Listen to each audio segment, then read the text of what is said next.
नमस्कार, मैं हूं प्रवीण। द्वारका विधानसभा के सागरपुर नाला बस्ती में करंट लगने से एक राजेश नाम के शख्स की मौत हो गई। ये खबर आपको पहले भी हमने दिखाई थी और जिस दिन ये पूरा मामला सामने आया, यहाँ के विधायक दिल्ली में मौजूद नहीं थे, लेकिन अब विधायक दिल्ली में हैं। पीड़ित परिवार की क्या कुछ मदद की जा रही है और जो आश्वासन दिया था क्या उस पर सरकार खरा उतरेगी, जानने के लिए विनय मिश्रा, द्वारका विधानसभा के विधायक, मेरे साथ हैं, से बात करते हैं। सर, ये जो दर्दनाक हादसा सामने आया था, महाबल जी उस वक्त गए थे, उन्होंने ऐलान भी किया था कि मिश्रा परिवार की तरफ से 1 लाख रुपए की सहायता राशि को दी जाएगी। इसके अलावा क्या कुछ मदद जो है आप कर रहे हैं? देखिए, जिस दिन ये हादसा हुआ उस दिन मैं राजस्थान था और जब मैंने सुना तो तुरंत मैंने हमारे पिताजी श्री महाबल मिश्रा जी, पूर्व सांसद साहब को वहाँ रवाना किया। वो परिवार से मिल के आए, उनका दुख बांट के आए। लेकिन जैसे ही वापस आए तो पता चला कि उनके जो लड़की के पक्ष हैं वो पंजाब से आया और उन्होंने आके समस्त कॉलोनी वालों के साथ रोड घेर लिया। तो मैंने तुरंत संज्ञान लेके BSES के अफसरों को और हमारे पिताजी श्री महाबल मिश्रा साहब को वहाँ भेजा। हमने कहा आप वहाँ जाके जानकारी लेके क्या उनकी डिमांड है और बिल्कुल किसी शर्त के उसको हमें करना है। तो जब वो गए तो उन्होंने जो शर्त रखी, उनका कहना ये था कि एक तो लड़की को नौकरी मिले और BSES से कुछ सिर्फ उनका यही डिमांड था कि कुछ नौकरी मिले और बहुत गरीब परिवार है तो कुछ मदद मिले।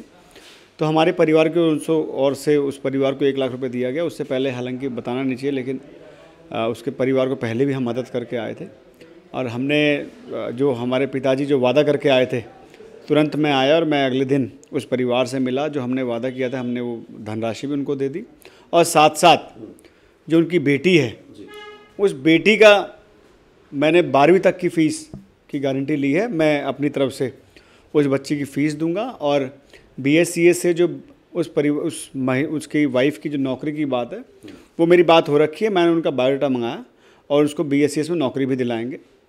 और बहुत दुखद है हादसा, बहुत दुखद है।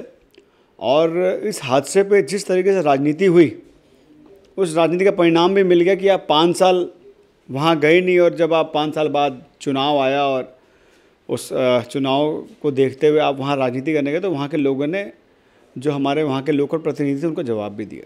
जो लोकल प्रतिनिधि विनय जी, जो पूर्व निगम पार्षद और महापौर हैं, उन्होंने आपके ऊपर राजनीतिक आरोप लगाया। उन्होंने कहा कि दिल्ली सरकार के जो बिजली विभाग हैं, जल बोर्ड विभाग हैं, पूरी तरह से फेल हो चुके हैं, जिसका खामियाजा जनता को भुगतना पड़ रहा है। और उन्होंने ये भी कहा आप 1 लाख बोल के आए हैं, वो उनको 1 करोड़ दिलवाएंगे। देखिए, फेलियर किसका है वो तो जनता जवाब देगी और जनता ने जवाब दिया भी। मैं गया, एकदम लोगों ने स्वागत भी किया, सम्मान भी दिया, परिवार से मिला भी, आराम से मिल के आ गया।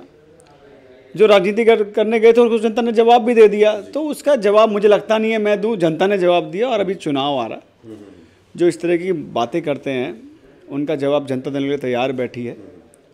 और आप देखिएगा चुनाव में इन भाजपाइयों को क्षेत्र में घुसने नहीं देंगे। जो उन्होंने हालात किए 17 साल में, जो दिल्ली के हालात कर दिए उन्होंने MCD में, आप देखिएगा इनको क्षेत्र में घुसने नहीं देंगे लोग। और जनता बिल्कुल तैयार बैठी है, त्रस्त है इनसे।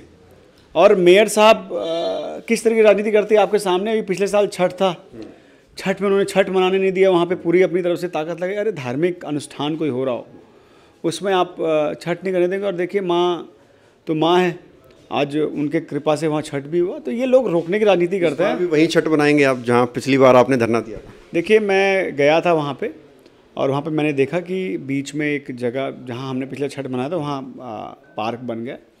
तो मेरी मंशा नष्ट करने की नहीं है, मेरी मंशा बनाने की, लेकिन उसके सामने एक जगह देखी मैंने जो खाली है, जहाँ अभी घास नहीं है।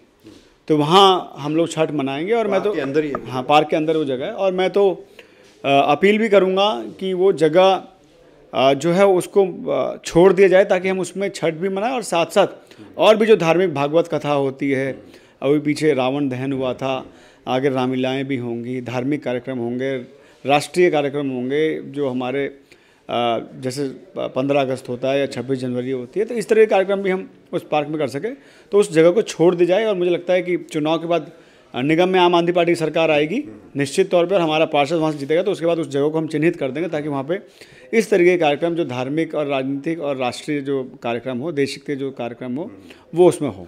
कैंडिडेट का चुनाव आपने कर लिया है अपना? देखिए, ये तो पार्टी तय करेगी। कैंडिडेट का चुनाव रिकमेंडेशन आपकी जाएगी? देखिए, पूछा जाएगा तो उस समय बताएंगे, लेकिन ये पार्टी तय करेगी। आम आदमी पार्टी के मुखिया अरविंद केजरीवाल जी और हमारे जो एमसीडी के इंचार्ज दुर्गेश पाठक जी, वो इसका फैसला लेंगे। द्वारका विधानसभा में कितने घाट जो है छठ घाट तैयार? देखिए, पिछली बार लगभग हमने 22 जगह मनाया था और इस बार भी लगभग उतना ही है। बाकी छोटे मोटे घाट तो जहाँ गली मोहल्ले में होता है वो तो हम कराते ही हैं। बाकी दिल्ली सरकार की तरफ से 22 घाटों पे छठ मनाया जाता है। विधानसभा के लिए कोई पर्टिकुलर फंड जो है छठ के लिए दिया गया है? देखिए, ये एक सेंट्रल फंड आता है, इसमें कोई फंड किसी को नहीं मिलता। मैं एक क्लियर कर दूं, क्या होता है कि जैसे छठ के जो सफाई का काम है, उसका निर्माण का काम है, उसके रिपेयर का काम है, वो दिल्ली सरकार के फ्लड डिपार्टमेंट द्वारा किया जाता है। तो उसका बाकायदा टेंडर निकलता है और वो हर घाट पे उसका जो है उसका बनवाती है, उसका जो है एस्टीमेट बन के वो टेंडर निकाला जाता है।